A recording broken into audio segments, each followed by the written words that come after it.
소인이 비록 이식하여 까막눈일지는 모르나 하늘이 알고 땅이 아는데 어찌 부모님께 물려받은 논을 햇값에 이 무식하고 무지한 것아, 네 손으로 직접 지장을 찍은 이 명백한 문서가 버젓이 있는데 어디 감히 관아에 와서 행패를 부리는 것이냐? 터리아담을 찾아주셔서 감사합니다. 항상 건강하시고 좋은 일만 가득하시길 기원할게요. 지금 구독하시고 바로 오늘 야담 들어보시죠. 순덕은 남편을 일찍 여의고 어린 아들마저 역병으로 잃은 기구한 팔자의 여인이었습니다. 그녀에게 남은 것은 오직 남편이 물려준 작은 논과 그 땅에 대한 애착뿐이었습니다. 그녀는 매일같이 그 논에 나가 억척스럽게 땀 흘려 일하며 먼저 간 남편과 아들의 넋을 위로했습니다. 그런데 이제 그 마지막 희망마저 교활한 관리의 농간에 의해 속절없이 빼앗기게 된 것입니다. 그녀의 울음소리는 처절했지만 관아의 높은 문턱 앞에서 그녀의 편을 들어주는 사람은 아무도 없었습니다. 사또는 이미 최해설이에게 뇌물을 받고 그의 편에 서 있었고 다른 아전들 역시 강자의 편에 서서 그녀를 조롱하고 멸시할 뿐이었습니다. 글도 모르는 주제에 어디서 큰 소리냐. 내 무식함을 탓해야지 누굴 탓하겠느냐. 그들의 날카로운 말들은 비수가 되어 순덕의 가슴에 깊이 박혔습니다. 그녀는 힘없이 관아 마당에 주저앉아 자신의 무력함과 세상의 부조리함에 몸서리치며 통곡했습니다. 그날 순덕은 글자를 모른다는 것이 얼마나 큰 죄이며 얼마나 무서운 형벌인지를 뼈저리게 깨달았습니다. 모든 것을 잃고 넋이 나간 사람처럼 집으로 돌아오던 순덕은 해질녘 차가운 강바람이 매섭게 불어오는 다리 밑에서 걸음을 멈추었습니다. 다리의 가장 후미진 구석, 집더미 위에서 5살쯤 되어 보이는 작은 아이 하나가 얇은 누더기 옷 한 벌에 의지한 채 추위와 굶주림에 파랗게 질려 웅크리고 잠들어 있었습니다. 아이의 깡마른 몸과 헬쑥한 얼굴은 마치 금방이라도 숨이 멎을 듯 위태로워 보였습니다. 순덕은 자신의 비참한 처지도 잊은 채 그 아이의 모습에서 얼마 전 역병으로 고열에 시달리다 자신의 품에서 힘없이 죽어가던 어린아들의 마지막 모습을 떠올렸습니다. 그녀의 가슴이 미어지는 듯한 아픔과 함께 주체할 수 없는 연민이 솟아올랐습니다. 그녀는 차마 그 작은 생명을 외면하고 발걸음을 뗄 수가 없었습니다. 순덕은 조심스럽게 아이에게 다가가 자신의 다 해진 저고리를 벗어 아이의 몸 위에 덮어주었습니다. 그리고는 아이를 조심스럽게 안아들었습니다. 아이의 몸은 얼음장처럼 차가웠지만 이상하게도 순덕의 텅 빈 마음을 채워주는 듯한 따뜻하고 포근한 온기가 느껴졌습니다. 그녀는 아이를 품에 안고 곧장 저작거리의 전당포로 향했습니다. 그리고는 시어머니에게 물려받은 자신의 마지막 남은 재산이자 소중한 추억이 담긴 옥비녀를 말없이 내밀었습니다. 그녀는 비녀를 판 돈으로 아이에게 뜨거운 김이 나는 죽 한 그릇을 사 먹였습니다. 아이는 며칠을 굶은 듯 허겁지겁 죽을 들이켰습니다. 그 모습을 본 순덕은 눈물을 흘리면서도 오랜만에 가슴 벅찬 행복감을 느꼈습니다. 그녀는 아이에게 결이라는 티 없이 맑고 깨끗하라는 의미의 이름을 지어주고 하늘이 보내주신 자신의 새로운 아들로 삼아 키우기로 굳게 결심했습니다. 그녀의 절망뿐이던 삶에 다리 밑에서 주워온 작고 연약한 온기가 스며들기 시작했습니다. 순덕의 아들이 된 결은 말이 없고 내성적인 아이였지만 그의 안에는 세상을 놀라게 할 만한 비범하고도 신비로운 재능이 깊이 잠재되어 있었습니다. 그것은 바로 한 번 눈으로 본 것은 무엇이든 그것이 아무리 복잡한 그림이든 어려운 글자든 머릿속에 담아두듯 완벽하게 기억하는 천재적인 기억력이었습니다. 순덕은 처음에는 아들의 능력을 전혀 알지 못했습니다. 그녀가 처음 아들의 재능을 발견하게 된 것은 어느 날 저잣거리에 함께 나갔을 때의 일이었습니다. 관아의 게시판 앞을 지나가는데 결이가 잠시 멈춰 서서 그곳에 붙어있는 방을 뚫어지게 쳐다보는 것이었습니다. 순덕은 그저 아이가 그림에 관심이 있는 줄로만 알았습니다. 하지만 그날 밤 집으로 돌아온 결이는 순덕을 깜짝 놀라게 만들었습니다. 그는 흙바닥의 나뭇가지로 낮에 보았던 방에 쓰인 수십 개의 복잡한 한자들을 단 한 글자도 틀리지 않고 그대로 그려내는 것이었습니다. 순덕은 글자를 몰랐지만 그 형태가 낮에 보았던 것과 똑같다는 것은 알 수 있었습니다. 그녀는 혹시나 하는 마음에 다음 날 다시 그 게시판을 찾아가 확인했고 아이가 그린 글자가 실제와 정확히 일치한다는 사실을 알고는 소름이 돋았습니다. 그녀는 아이의 능력이 혹시 요물이나 귀신의 장난은 아닐까 덜컥 겁이 났습니다. 그녀는 며칠을 고민한 끝에 마을에서 가장 학식이 높고 존경받는 늙은 박 훈장을 찾아가 이 기이한 일에 대해 조심스럽게 조언을 구하기로 했습니다. 가난한 살림에 제자도 거의 없이 쇠락한 서당을 겨우 지키고 있던 박 훈장은 순덕의 이야기를 처음에는 반신반의하며 들었습니다. 그는 순덕이 아들 자랑이 하고 싶어 과장을 하는 것이라 생각했습니다. 하지만 그는 결이 맑고 총명한 눈빛을 보고는 혹시나 하는 마음에 아이의 재능을 직접 시험해 보기로 했습니다. 그는 석에서 가장 어렵고 두꺼운 책인 대학을 꺼내 그중 가장 복잡한 구절 하나를 펼쳐 보였습니다. 그리고는 결에게 얘야 단 한 번만 보고 얼마나 기억하는지 외워보아라고 말했습니다. 그의 말투에는 여전히 가벼운 시험의 의도가 담겨 있었습니다. 결은 훈장이 펼쳐 보인 책을 마치 그림을 감상하듯 뚫어지게 한번 훑어보았습니다. 그리고는 조용히 책을 덮고 막힘없이 외우기 시작했습니다. 그의 입에서는 평생을 학문에 바쳐온 늙은 훈장 자신도 여러 번을 읽어야 겨우 외울 수 있는 사서삼경의 심오한 구절들이 마치 맑은 시냇물이 흐르듯 토시 하나 틀리지 않고 흘러나왔습니다. 박 훈장은 자신의 귀를 의심하며 경악을 금치 못했습니다. 그는 손을 부들부들 떨며 책과 결의 암송을 번갈아 대조했지만 단 한 글자의 오류도 찾아낼 수 없었습니다. 그는 자리에서 벌떡 일어나 온몸에 전율을 느끼며 외쳤습니다. 이 아이는 보통 아이가 아니다. 이는 하늘이 우리처럼 가난하고 억울한 백성을 굽어 살펴 이 땅에 내려보내신 100년에 한 번 나올까 말까 한 기재로다. 박 훈장은 그날 이후 결이 비범한 재능이 썩는 것을 안타깝게 여겨 자신의 모든 것을 걸고 아이를 가르치기로 결심했습니다. 그는 순덕에게 결이 모든 수업료를 면제해 주겠다고 약속하고 그때부터 밤낮을 가리지 않고 자신의 모든 학문과 지혜를 결에게 아낌없이 전수하기 시작했습니다. 순덕은 훈장의 은혜에 눈물을 흘리며 자신 또한 아들의 뒷바라지를 위해 굳은 일을 마다하지 않았습니다.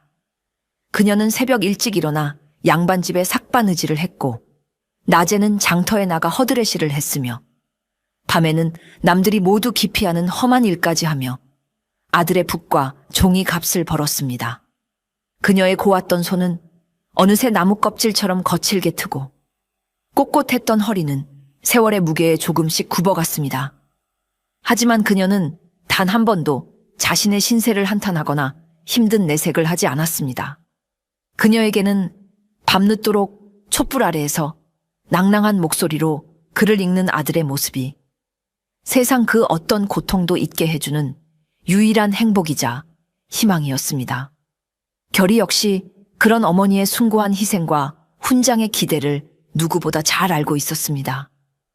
그는 어머니가 삭바느질로 벌어온 핏값 같은 돈으로 산 종이 한 장, 먹 한 방울도 허투루 쓰지 않았습니다. 그는 잠자는 시간을 쪼개가며 학문에 더욱 정진했고 그의 학식은 날이 갈수록 일취월장했습니다. 그의 먹물 한 방울, 한 방울에는 어머니의 피와 땀, 그리고 아들을 향한 간절한 눈물이 함께 스며 있었습니다. 모자의 고된 삶은 서로에 대한 사랑과 희생으로 하루하루를 버텨내고 있었습니다. 세월이 흘러 10살 남짓한 소년으로 성장한 결은 이미 어지간한 어른 선비들을 능가하는 학식과 문장력을 갖추게 되었습니다. 어느 늦은 밤 그는 잠 못 이루고 바느질을 하는 어머니를 위해 다락방에서 낡은 이불을 꺼내오다가 어머니의 낡은 반지꼬리 상자 안에서 빛바랜 문서 한 장을 우연히 발견하게 됩니다. 그것은 바로 몇 해 전 최설이가 어머니를 속여 지장을 찍게 한 억울한 땅 매매 계약서였습니다. 문서의 한쪽 구석에는 세상의 모든 슬픔을 담은 듯한 어머니의 붉은 인주 자국이 애처롭게 번져 있었습니다. 결은 훈장님께 배운 지식으로 문서의 내용을 단숨에 해독했고 그 안에 담긴 교활하고 부당한 계약 조건에 치를 떨었습니다. 그는 그날 밤 어머니를 붙잡고 그 문서에 얽힌 과거의 억울한 사연을 모두 듣게 되었습니다. 글자를 모른다는 단 하나의 이유만으로 평생을 바쳐 일군 재산을 속절없이 빼앗기고 억울함을 호소할 곳조차 없이 눈물만 삼켜야 했던 어머니의 기구한 한 어린 결의 가슴 속에 이전에 한 번도 느껴보지 못했던 뜨겁고 격렬한 분노의 불길이 처음으로 타오르기 시작했습니다. 그는 그 순간 깨달았습니다. 자신이 가진 이 비범한 재능은 단순히 개인의 출세를 위한 도구가 아니라 바로 눈앞에 있는 어머니의 피눈물을 닦아주고 이 세상의 모든 순덕들과 같은 억울한 사람들을 지키기 위해 하늘이 자신에게 내린 거룩한 사명이라는 것을. 그는 어머니 앞에서 굳게 맹세했습니다. 어머니, 더 이상 슬퍼하지 마십시오. 언젠가 제가 반드시 붓으로 칼을 삼아 어머니의 한을 풀어드리고 정의를 바로 세우겠습니다. 결의 명성은 신동이라는 이름과 함께 고을 안에 서서히 퍼져나가기 시작했습니다. 그의 비범한 재능에 대한 소문은 과거 순덕의 땅을 빼앗았던 이방초의 서리의 귀에까지 들어가게 되었습니다. 최서리는 처음에는 그저 총우석의 똑똑한 아이 정도로 치부하며 대수롭지 않게 여겼습니다.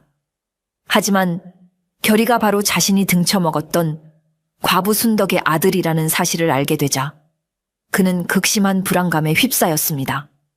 그는 자신의 과거 악행이 언젠가는 결의 손에 의해 밝혀져 자신의 발목을 잡게 될 것임을 직감했습니다. 그는 호랑이 새끼는 어릴 때 잡아야 한다는 생각으로 결의를 싹부터 잘라버리기 위한 비열하고 치밀한 계략을 꾸미기 시작했습니다. 최설이가 가장 먼저 노린 것은 결의가 앞으로 응시하게 될 과거 시험의 자격을 박탈하는 것이었습니다. 당시의 법도에 따르면 상놈이나 근본을 알 수 없는 자는 양반들만 응시할 수 있는 과거 시험에 응시할 수 없었습니다. 그는 이 점을 교묘하게 파고들었습니다. 그는 관아의 권력을 이용하여 마을 사람들에게 결의는 순덕이 다리 밑에서 주워온 근본도 족보도 없는 고아다. 상놈의 자식이 어찌 감히 사대부의 길을 넘보느냐는 악의적인 소문을 퍼뜨렸습니다. 또한 그는 관아의 호적 장부를 조작하여 결의를 순덕의 양자가 아닌 그저 집에 머무는 무적 동거인으로 기록해 놓는 치밀함까지 보였습니다. 그의 계략은 결의 미래를 원천적으로 차단하려는 아주 악랄하고 교활한 것이었습니다. 최설이의 비열한 방해 공작으로 결의가 과거에 응시할 수 있는 길이 막힐 위기에 처하자 박 훈장은 더 이상 보고만 있을 수 없었습니다. 그는 결의라는 거대한 제목이 썩은 나무와 같은 최설이 때문에 꺾이는 것을 결코 용납할 수 없었습니다. 그는 자신의 모든 것을 걸고 사랑하는 제자를 지켜내기로 굳게 결심했습니다. 그는 며칠 동안 자신의 서재 깊숙한 곳을 뒤져 먼지가 뽀얗게 쌓인 낡은 괴짝 하나를 찾아냈습니다. 그리고는 그 괴짝을 소중하게 들고 결의와 순덕을 자신의 서당으로 불렀습니다. 그의 얼굴에는 이전에 볼 수 없었던 비장하고도 슬픈 결의가 서려 있었습니다. 박 훈장은 두 사람 앞에 괴짝을 열어 보였습니다. 그 안에는 그의 가문의 대대로 내려오는 족보와 그의 조상 중 한 명이 나라에 큰 공을 세워 임금에게 하사받았다는 공신록이 들어 있었습니다. 그는 사실 지금은 비록 쇠락했지만 과거에는 뼈대 있는 양반 가문의 후손이었던 것입니다. 그는 결의 손을 굳게 잡고 떨리는 목소리로 말했습니다. 결아, 너는 이제부터 내 아들이다. 나는 오늘 너를 나의 양자로 정식으로 입적하여 우리 가문의 대를 잇게 할 것이다. 너는 이제 근본 없는 고아가 아니라 당당한 박씨 가문의 적자로서 그 누구의 방해도 받지 않고 너의 뜻을 펼치게 될 것이다. 그의 선언은 자신의 가문을 남에게 내어주는 선비로서는 자신의 목숨보다 더한 자존심을 버리는 숭고하고도 충격적인 희생이었습니다. 순덕과 결은 훈장의 거룩한 뜻 앞에서 감격의 눈물을 흘리며 큰 절을 올렸습니다. 박 훈장의 숭고한 희생 덕분에 당당한 양반의 신분을 얻게 된 결은 마침내 몇 년 뒤 한양에서 열리는 대과에 응시할 수 있는 자격을 얻게 되었습니다. 과거 시험 날짜가 다가오자 순덕은 아들의 머나먼 여정을 위해 밤낮으로 정성을 다해 준비를 시작했습니다. 그녀는 아들이 길 위에서 달아질 것을 걱정하여 자신의 굳은 살 박인 손으로 밤새도록 튼튼한 집신을 삼았습니다. 또한 비록 가진 것은 없었지만 아들이 굶주리지 않기를 바라는 마음에 이웃에게 쌀을 구워 정성껏 주먹밥을 쌌습니다. 그녀는 아들을 위해 무언가를 해줄 수 있다는 사실만으로도 행복했습니다. 그녀는 마지막으로 자신의 가장 소중한 보물이었던 낡은 반지꼬리 함을 열었습니다. 그 안에는 이제 더 이상 쓸모가 없어진 남편의 유품이었던 낡은 옥비녀가 들어 있었습니다.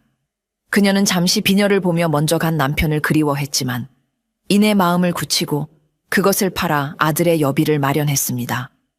떠나는 날 아침, 순덕은 아들의 낡은 괴나리 보찜에 주먹밥과 집신을 넣어주며 애써 눈물을 감추고 아들을 배웅했습니다. 결아, 어미는 아무 걱정 말거라. 너는 반드시 큰일을 해낼 아이다. 부디 몸조심하고 네가 가진 큰 뜻을 세상에 마음껏 펼치고 오너라. 결은 어머니의 주름진 손을 꼭 잡고 그동안의 희생과 사랑에 감사의 눈물을 흘렸습니다. 어머니, 반드시 장원 급제하여 금의 환향하는 늠름한 아들의 모습을 보여드리겠습니다. 그때까지 부디 옥체 보존하십시오. 모자의 애틋한 작별 인사가 끝나고 결은 어머니와 스승님의 기대를 한 몸에 안고 자신의 운명을 바꿀 멀고 험한 한양길에 올랐습니다. 마침내 도착한 한양은 결이 상상했던 것보다 훨씬 더 크고 화려했습니다. 그는 전국의 내로라 하는 수많은 인재들이 모여든 과거 시험장에서 조금의 주눅도 들지 않고 자신의 실력을 마음껏 뽐냈습니다. 그의 천재적인 기억력과 훈장님께 연마한 날카로운 문장력은 다른 수험생들을 압도하기에 충분했습니다. 그의 답안지는 논리가 정연하고 문장은 힘이 넘쳤으며 그 안에 담긴 경륜과 기계는 도저히 어린 소년의 것이라고는 믿기 어려울 정도였습니다. 그의 답안지를 채점한 시험관들은 모두 그의 비범한 재능에 혀를 내둘렀고 그들 사이에서는 일찌감치 결의가 이번 과거에 장원 급제자가 될 것이라는 이야기가 공공연하게 나돌았습니다.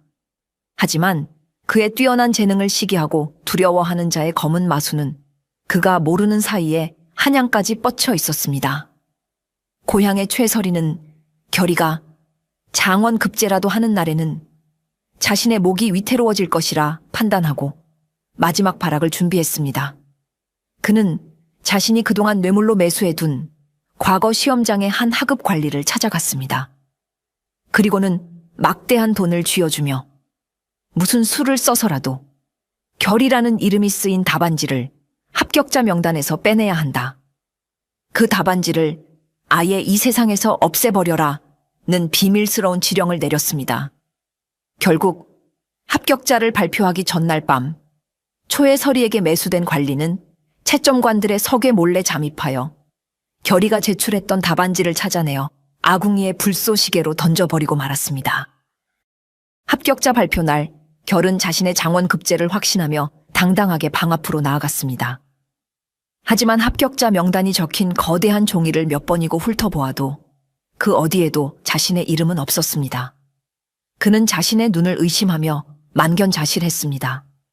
하늘이 무너져 내리는 듯한 절망감에 그는 그 자리에 주저앉아 눈물을 흘렸습니다.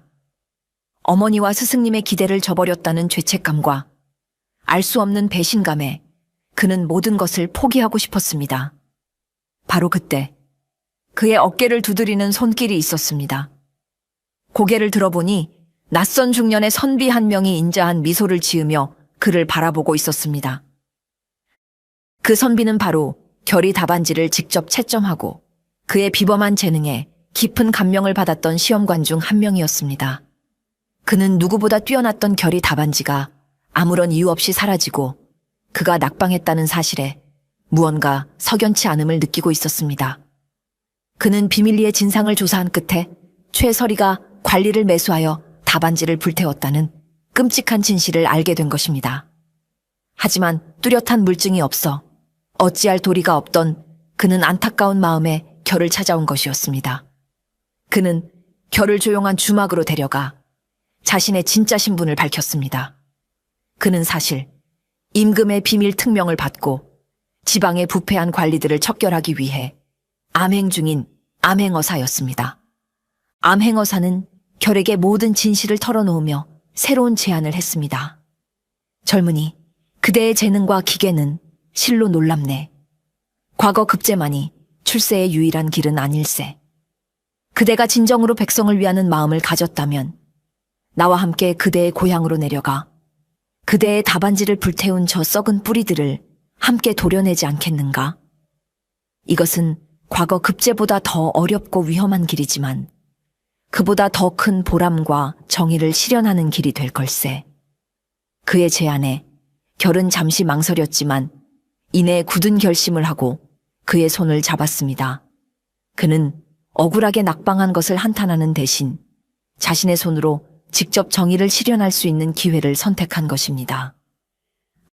암행어사와 함께 비밀리에 자신의 고향으로 돌아온 결은 신분을 숨긴 채 최설이의 비리를 캐기 위한 본격적인 조사에 착수했습니다. 그는 어머니와 스승님을 찾아가고 싶은 마음이 굴뚝 같았지만 임무가 끝날 때까지 자신의 정체를 드러낼 수 없었기에 멀리서 그들을 그리워하며 눈물만 삼켜야 했습니다. 그러던 중 그는 저작거리에서 어머니에 대한 소식을 듣게 되었습니다. 순덕은 아들이 낙방했다는 소식에 잠시 상심했지만 이내 기운을 차리고 여전히 억척스럽게 일을 하며 아들이 돌아오기만을 손꼽아 기다리고 있다는 것이었습니다. 또한 아들에게 보낼 편지를 쓰기 위해 그를 아는 이웃에게 부탁하여 한자 한자 정성껏 마음을 담고 있다는 소식도 들었습니다. 결은 암행어사의 수하가 되어 자신의 천재적인 기억력을 10분 발휘하기 시작했습니다. 그는 밤을 틈타 최 서리의 집 주변을 정탐하다가 그가 관아의 세금 장부와는 다른 자신만의 비밀 장부를 작성하여 집 뒤뜰의 낡은 항아리 속에 숨겨두는 것을 단 한 번 보고는 그 장소와 장부의 세세한 내용까지 모두 완벽하게 기억해냈습니다. 그의 머릿속에는 최설이가 언제, 누구에게, 얼마의 뇌물을 받았고 어떤 방식으로 백성들의 땅을 착취했는지가 한 페이지의 오차도 없이 고스란히 저장되어 있었습니다. 그는 이 모든 정보를 암행어색에 정확하게 전달했고 이는 최설이의 죄를 입증할 가장 결정적인 증거가 되었습니다. 암행어사는 결이 제공한 정보를 바탕으로 야심한 밤을 틈타 관아와 최설이의 집을 급습하여 모든 증거를 확보하는 데 성공했습니다. 최설이가 숨겨두었던 비밀 장부에는 그가 그동안 순덕과 같은 수많은 무지한 백성들의 재산을 어떤 방식으로 교묘하게 착취했는지 그리고 그 돈으로 어떤 관리들에게 뇌물을 바치며 자신의 권력을 유지해 왔는지가 낱낱이 기록되어 있었습니다. 그것은 거대한 부패의 사슬을 증명하는 완벽한 증거물이었습니다.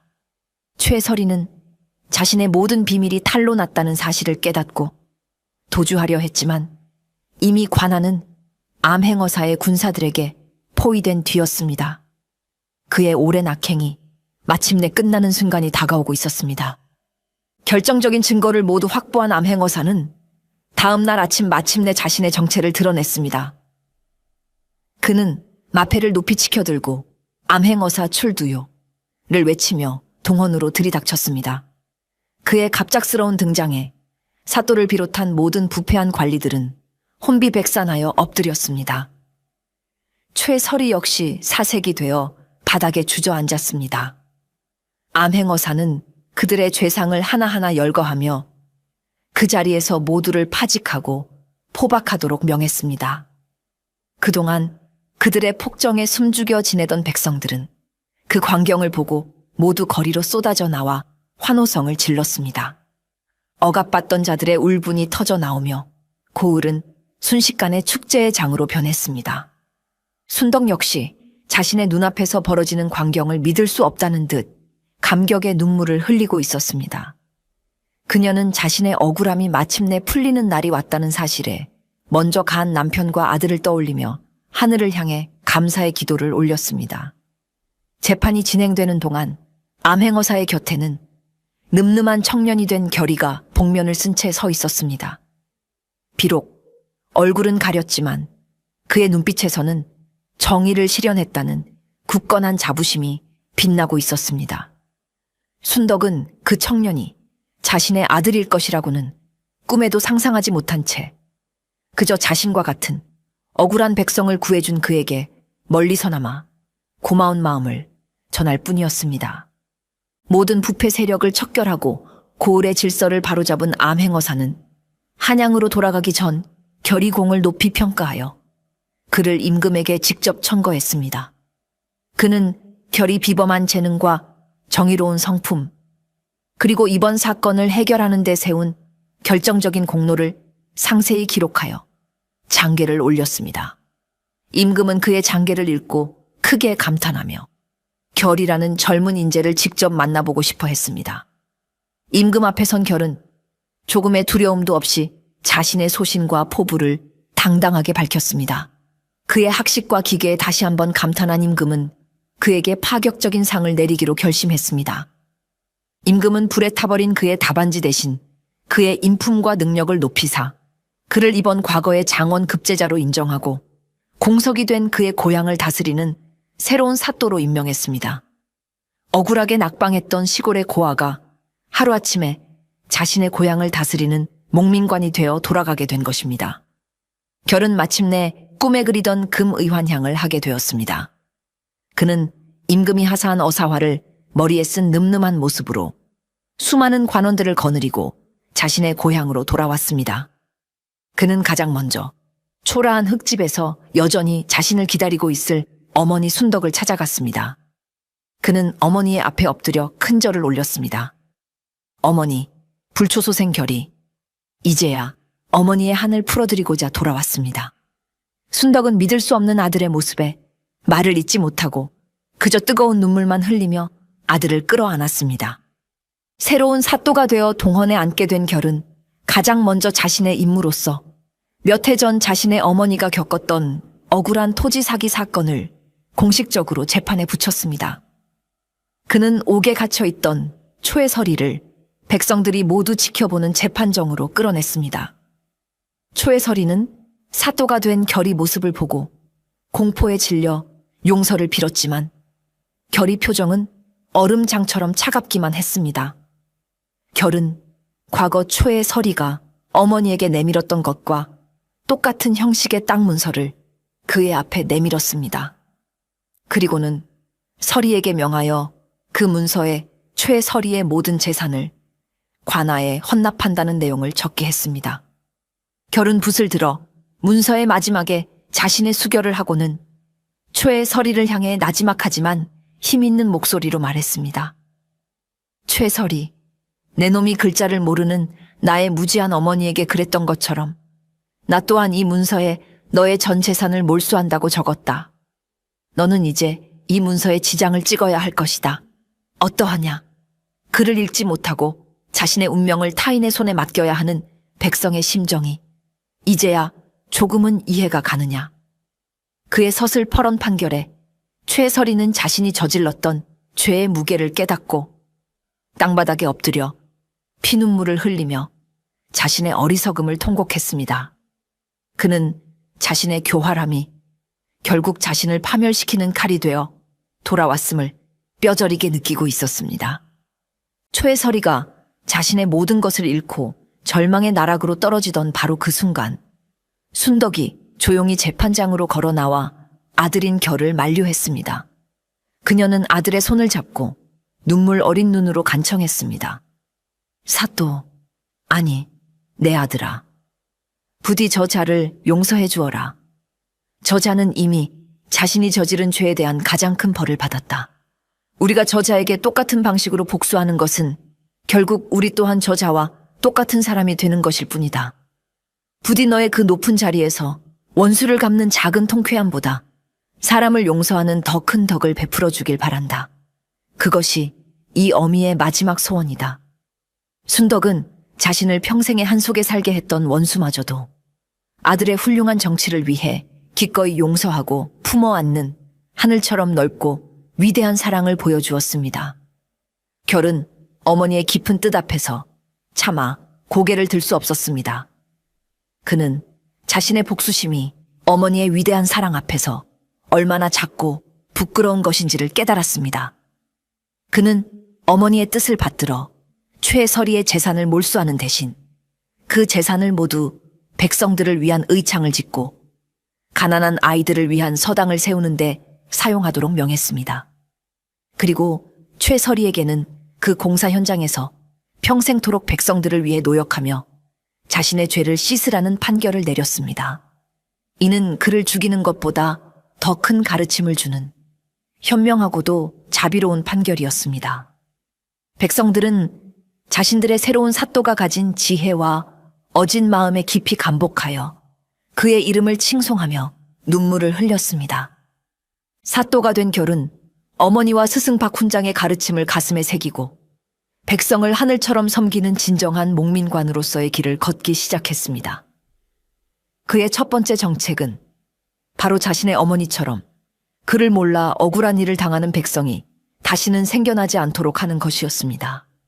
그는 고을의 가장 큰 공터에 거대한 서당을 세우고 신분에 관계없이 가난한 아이들이라면 누구든지 무료로 글을 배울 수 있도록 했습니다. 그는 직접 아이들의 훈장이 되어 글자뿐만 아니라 정의와 도리를 가르쳤습니다. 그의 서당에서는 훗날 나라의 큰 인재들이 많이 배출되었다고 전해집니다. 또한 그는 억울한 송사 휘말린 백성들을 위해 언제든지 자신의 억울함을 직접 고할 수 있는 신문고를 설치하고 모든 재판을 투명하고 공정하게 진행했습니다. 그는 가난하고 힘없는 자의 목소리에 더욱 귀를 기울였고 권력과 재물을 가진 자의 횡포를 엄격하게 다스렸습니다. 그의 공정한 재판과 어진 정치 덕분에 고을은 범죄가 사라지고 백성들이 서로를 믿고 의지하는 태평성대를 누리게 되었습니다. 그의 이름은 곧 조선 팔돼서 가장 청렴하고 현명한 목민관의 대명사로 널리 알려지게 되었고 그는 훗날 조정에까지 진출하여 나라의 기강을 바로 세우는데 큰 공을 세웠다고 합니다. 세월이 흘러 순덕은 아들이 이룬 모든 것을 자랑스럽게 지켜보며 평온한 삶 속에서 편안히 눈을 감게 되었습니다. 그녀는 숨을 거두는 마지막 순간까지 아들의 손을 꼭 잡고 자신의 인생을 통해 얻은 가장 소중한 가르침을 유언으로 남겼습니다. 결아, 너는 이제 더 이상 나만의 아들이 아니다. 너는 이 고을, 나아가 이 나라 만백성의 아들이다. 그러니 부디 네가 이 어미를 생각하고 위하는 그 지극한 마음의 반의반이라도 떼어내어 저 가난하고 억울한 백성들을 위해 나누어 주거라. 그것이 바로 네가 이 어미에게 해줄 수 있는 가장 큰 효도이며 네가 사또가 된 진정한 이유다. 그녀의 마지막 유언은 결이 가슴속에 깊이 새겨져 그가 평생을 지켜야 할 가장 중요한 좌우명이 되었습니다. 순덕의 장례식 날 고을의 모든 백성들이 상복을 입고 거리로 나와 자신들의 자애로운 어머니를 잃은 듯 슬퍼하며 그녀의 마지막 길을 눈물로 배웅했습니다. 비록 그녀는 글자 하나 읽을 줄 모르는 평범한 과부였지만 그녀가 보여준 위대한 사랑과 희생은 고을 전체를 구원하고 한 시대의 위대한 영웅을 키워낸 가장 위대한 스승의 그것이었습니다. 결은 어머니의 무덤 앞에서 그녀의 마지막 가르침을 평생 잊지 않고 백성을 위한 삶을 살겠다고 굳게 맹세했습니다. 그는 어머니의 무덤가에 그녀가 평생을 그리워했던 논을 상징하는 작은 볕단을 심어두고 해마다 그곳을 찾아 어머니의 은혜를 기렸다고 합니다.